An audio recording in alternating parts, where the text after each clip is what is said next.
Pakita ko sa inyo ang patulan na tumanda na. Hindi siya nag-aasawa. Oo, kaya ang nangyayari sa kanya, pag tumanda na siya, mas marami siyang ano, yung dapat hanggang, kasi pwede yung pang hilod eh. Hilod sa katawan. Yung tigas niya, tito. Pwede yung pang, ano sa damit. Ako, naglaba ako kanina, tanggal talaga, hindi nasisira ang damit. Kasi pino siya, hindi siya katulad ng brush na maluluma ang damit mo, tapos sisirain. Pinakilala ko. Ito naman, hindi Patola sa... ba to, tita? To? Patola? Oo, patola. Wala naman akong kikitain dito eh. Kung mayroon kayong mga gantong tanim, hayaan nyo, wag nyo paligawan. Hanggang tumanda siya pa, hindi siya mag-aasawa. Para maging ganito siya. So, malaking pakinabang niya. Pang sa paa, sa talampakan. Yan, binalatan ko na. Patuloyin kong ganun. Tapos, pangganon ko yan sa damit.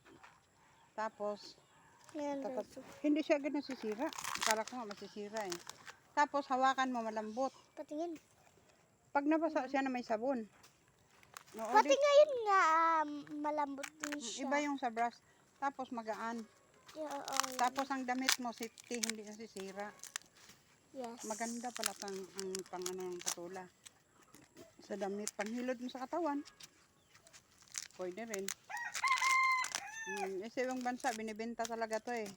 Alam mo, sa ibang bansa, ha? Isang ganito, susupot. Oo, kasi nga, maliligo, ganyan. Ay, mga buto kayo natanggal, gid eh.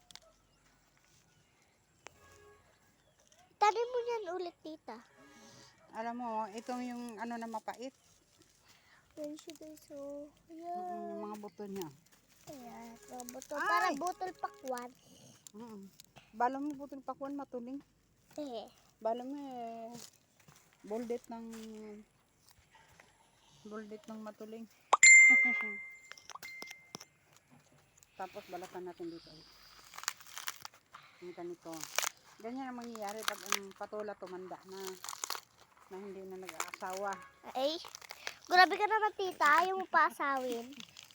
Walang nanliligaw dito sa Ito, patula. ayon, at saka yun magjowa. Oo. Hindi nga nag-asawa eh. Hindi. Kaibigan. Oo, magkaibigan. Ayan o. Ito, at saka to ay ganito ang itsura kaibigan ng na yan o. patula pag tumanda doon sa Meron hindi pa pa nakakakilala. Yes. Kung ano yung panghilod. Ngayon, ipakilala ko sa inyo. Yung patula pag tumanda na ay maging ganito. Maging pangkuskus siya. Sige guys, bye bye. Para